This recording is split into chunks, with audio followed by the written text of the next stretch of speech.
You need to know that you are important enough to you that taking those small steps that relate to nobody but you are the thing that's going to ground you in so much power and so much love and comfort and ability that there is nothing you can't accomplish. That idea of doing something small for you has such amazing dividends. You don't have to go out and say, starting today, I'm going to give myself a pedicure or go have a pedicure every week. I'm going to go get a massage every Wednesday. I'm going to, name all the things, all the typical self-care things. I'm going to go do those. Okay, well, how is that going to serve you? And if you do that, if your small thing is I'm going to add a massage in every week, do your resources allow that for you? Do you have the time? Do you have the energy? Do you have the money to be able to invest in that? And the answer may be yes. You know what?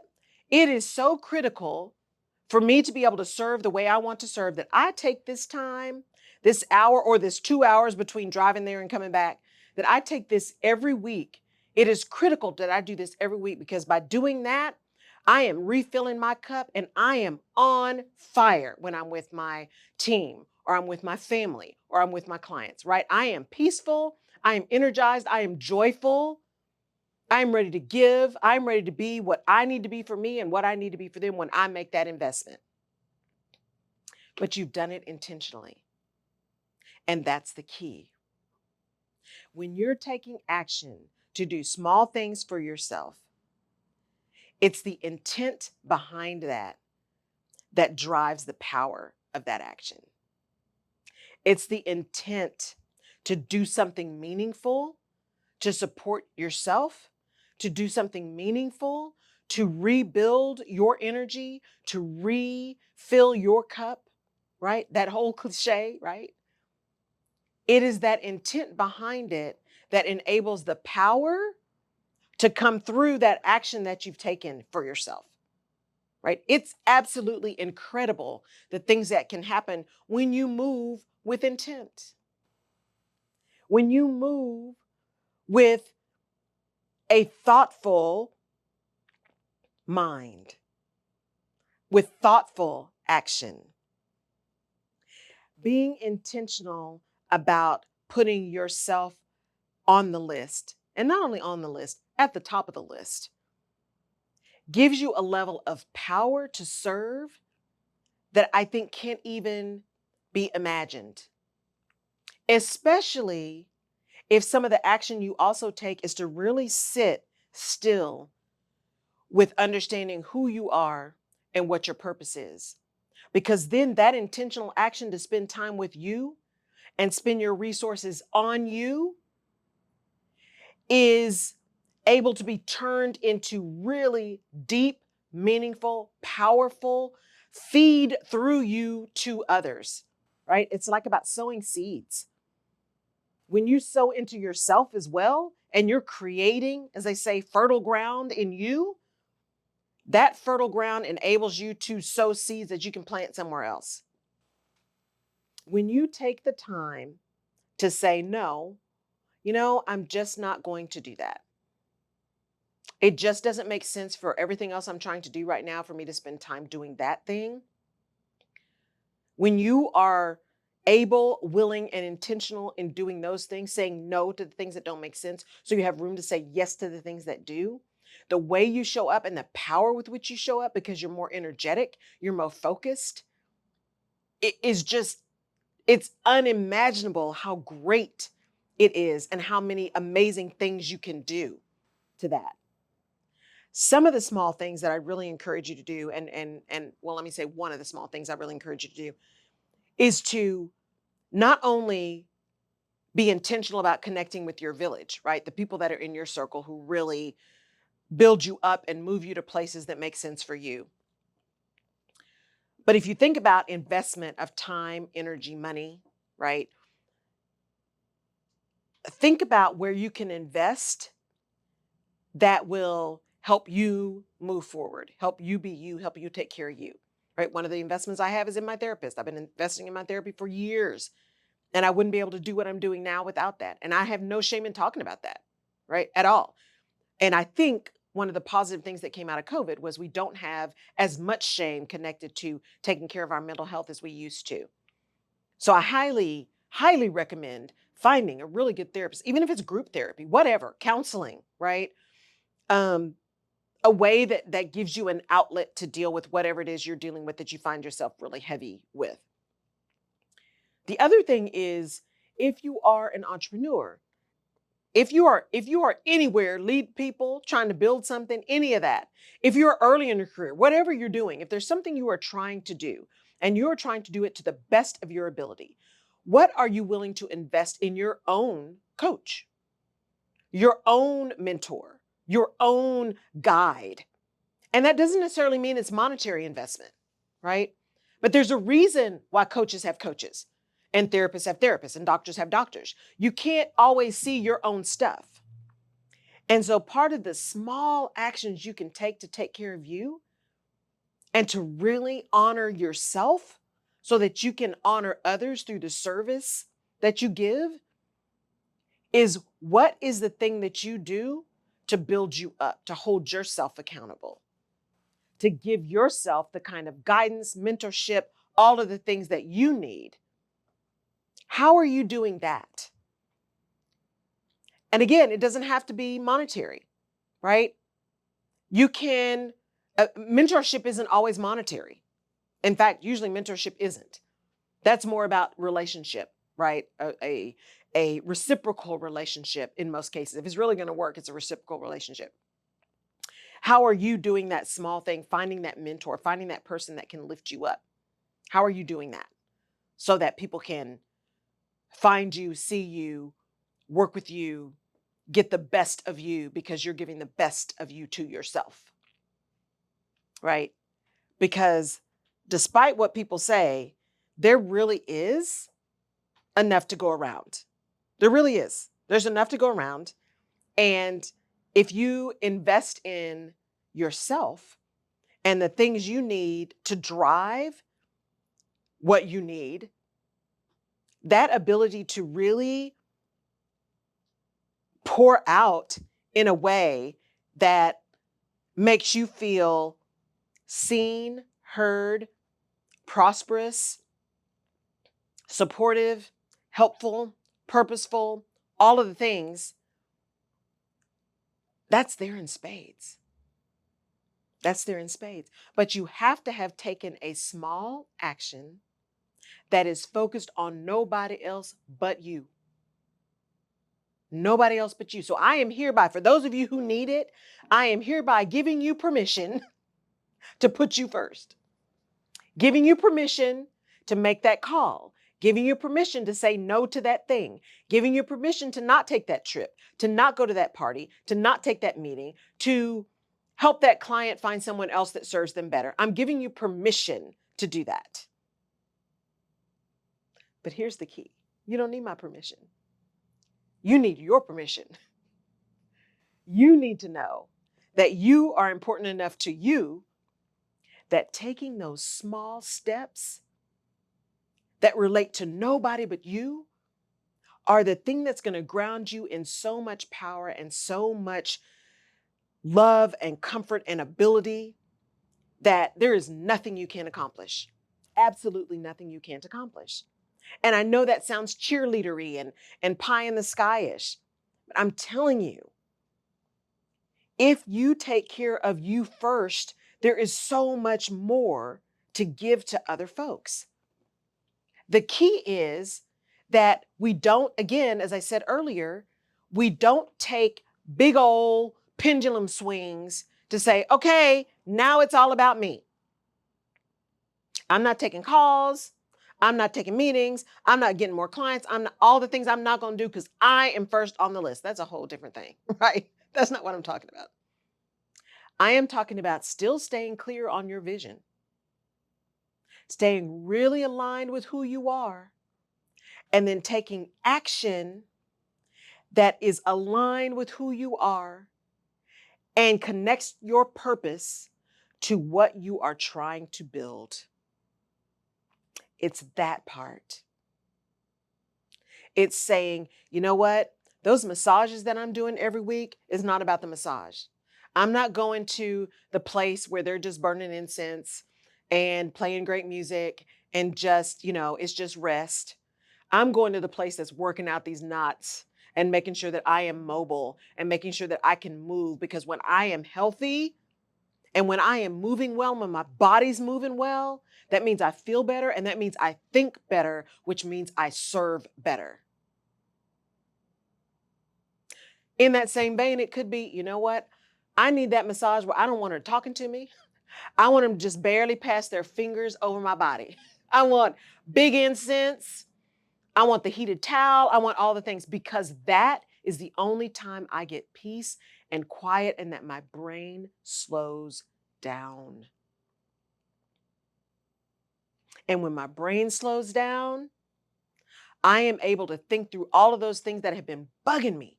I'm able to find that solution for me and for my client because I'm quiet and I'm still, and nobody's talking to me. Nobody's asking anything of me. It's just all about me. And in that me time, I am able to think about others. Small things, small things. For me, one of the things that I've been doing, I've got a good friend from college. He went to this banquet with me. We've known each other. We've known each other since undergrad. And there's three of us actually that know each other, and we try to meet. We've been really bad. And so y'all, we're going to get back on it. We used to meet once a month because we've been together since undergrad. And we all lost our fathers. So we started having lunch once a month somewhere just to connect, support each other, all that kind of stuff. So we were having lunch once a month. And then we said, you know what? Let's take our mothers out for Mother's Day. And so two of the moms live here. My mom lives in Odessa. And so my mom literally will fly in and we'll go take them to Mother's Day.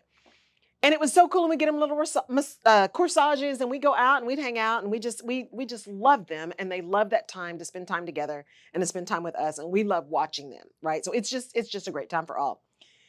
Well, after like the third or fourth year we did that, they looked at us and they said, okay, so we don't want to do this anymore. And we're like, oh, wait, what? Y'all don't want, they're like, no. We want to do the Mother's Day lunch. We just don't want to do it on Mother's Day because we don't want to get dressed up. We're like, and we don't want to wait in line, and we don't want to have reservations. We don't want to do all that. We just want to go somewhere and be able to have some good food and just sit and talk. And we don't want to have to dress up to do that. And we thought, well, alrighty then, right? And so as we started doing that, they've started coming again. Of course, COVID nixed all of that. And so we were able to do another one not too long ago. And so we're going to try to get back to doing that we are going to get back to doing that every year, and get back to doing our monthly lunches, even if we have to start out with quarterly for right now, but to get back together intentionally. And so I was talking to one of them who we have been for the last 3 years talking about golf lessons. Because, Jerry gives me a hard time all the time about golf because, there's tournaments and all kinds of stuff. In fact, there's a tournament coming up on the 25th, but I'm not going to be in town for it. And I'm always in my mind going, I just need to get back to golf. I need to get back to golf. And not because of the golf itself. Again, remember I talked about little things that we do for ourselves that enable us to serve better when we're dealing with others. For me, golf, I started playing golf because I didn't want to have to sit at the clubhouse with all the women who just didn't want to play golf. I wanted to be out on the course, right? So I started taking lessons when I was in Michigan, and I really enjoyed it. And what I found was, what I love about golf is, for someone who has a hyper vigilant, overactive mind, golf forces me to think about nothing but what's going on that golf course. And I'm horrible.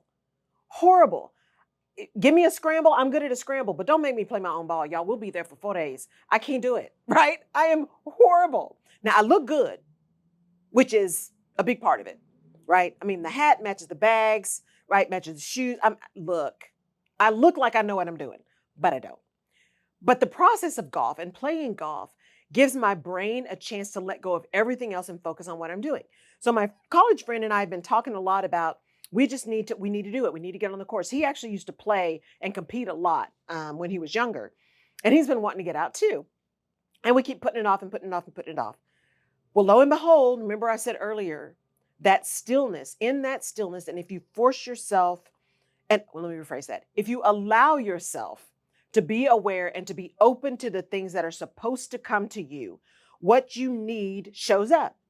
So I'm in the club on Facebook. We should all be millionaires.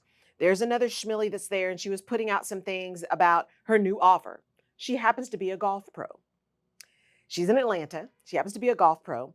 And she was talking about this new offer. She's going to be coming out of just being a pro at the club and doing this thing because golf has been using technology for years to help people with their golf game. For years. And so I said, oh my gosh, I just saw this.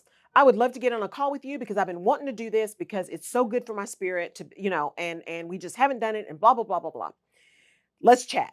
So I get on the call with her last Friday. And it was awesome. It's supposed to be 15 minutes. I think we talked for 45, right? It's supposed to be just short. One, she's amazing. Two, this is an opportunity to really start getting my golf game back without having to be on a course. You have to drive to the course. You have to find time at the course. You have to get all the things, right? I've got clubs at home. And she's like, look, this is all about virtual. And then if you come to Atlanta or decide to come to Atlanta, we'll do something in person. But this is all virtual. And golf has been doing this. The sport of golf has been doing stuff with technology for ages. So this is not new. This is old technology that we're just revamping and reusing in better ways. And so I talked to her about it. And so we're going to get together. We've already made a timeline of how we're going to do that. And then my good friend from college called me yesterday to catch up. And I was like, oh, wait, I just talked to this woman. We need to do this thing. Here's what's happening. Do you want to join? Right? Is this something you want to do? And he said, yeah, just let me know.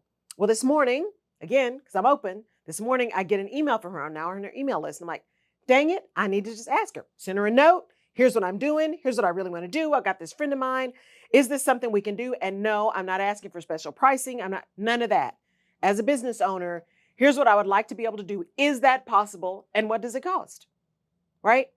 And she immediately sent back to me. She's like, oh my gosh, that sounds so good. Absolutely, we can do something. Just let me know what you're looking for. I'll still send it to you. You know, we're looking at starting kind of closer towards in the fourth quarter.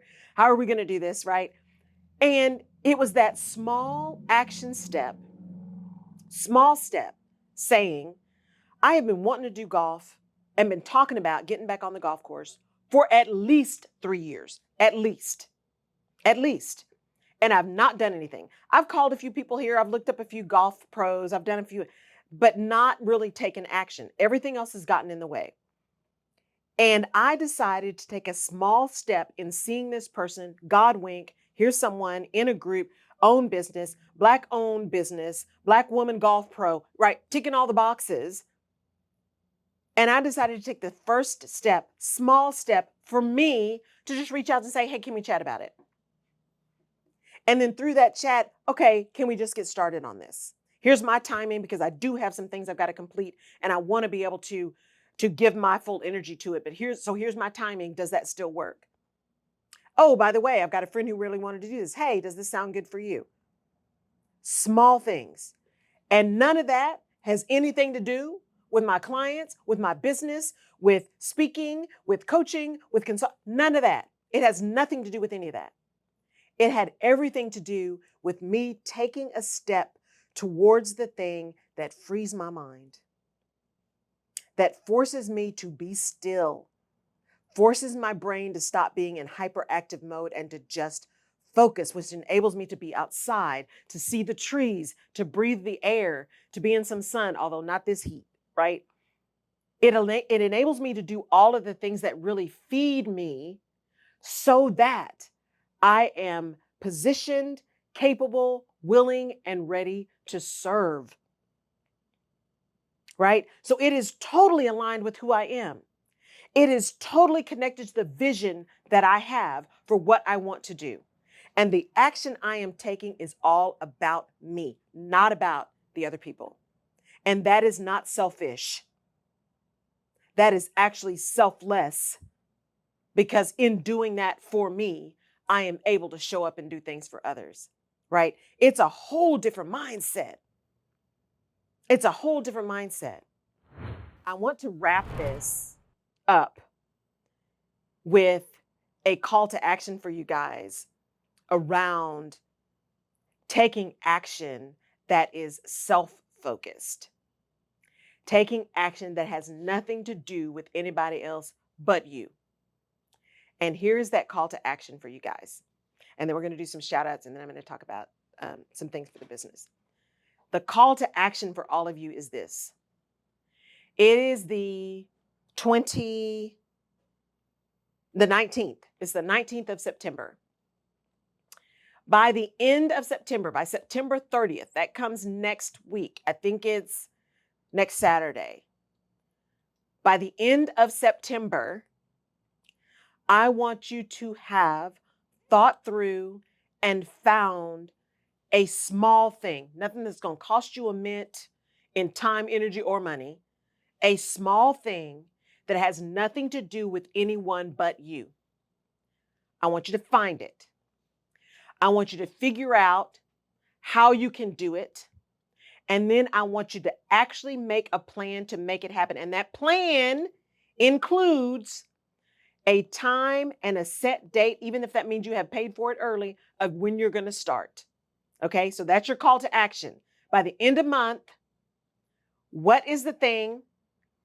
Make the plan, and then set the date for when it's going to happen. Those are your 3 steps for your call to action. And it's got to be about you, not your business, not your family, not your partner, none of that. This is about you filling your cup, creating space for you so that you can serve everybody else. Okay, got that? Now there's actually a 4th piece. The 4th piece is I want you to let me know what it is. What did you do and did you get it done? So by the end of October, I want y'all to tell me that. Somebody reach out to me, all of y'all, reach out to me and tell me what you did, right? So that's your call to action. It's all about you. The last action month, right? The last week of action month is all about taking action for you.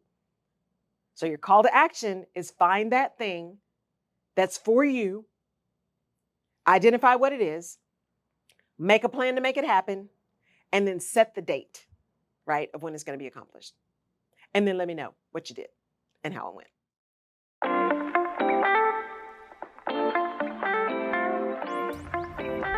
You have been listening to the Rutledge Perspective Podcast. Thank you so much for downloading and for connecting. You can find previous episodes of the podcast on my website at laurelrutledge.com/podcast. You can also find me on social media at Laurel K. Rutledge and/or The Rutledge Perspective. And I'd love your perspective on the things we talk about. And if there's a specific topic you want me to cover, just let me know. And please share this podcast with someone in your village who may need this little piece of perspective today. And if you're so inclined, I would really appreciate a 5-star rating and review on the platform of your choice. Apple Podcasts and Spotify reviews are particularly helpful. Thank you again for listening. Take care.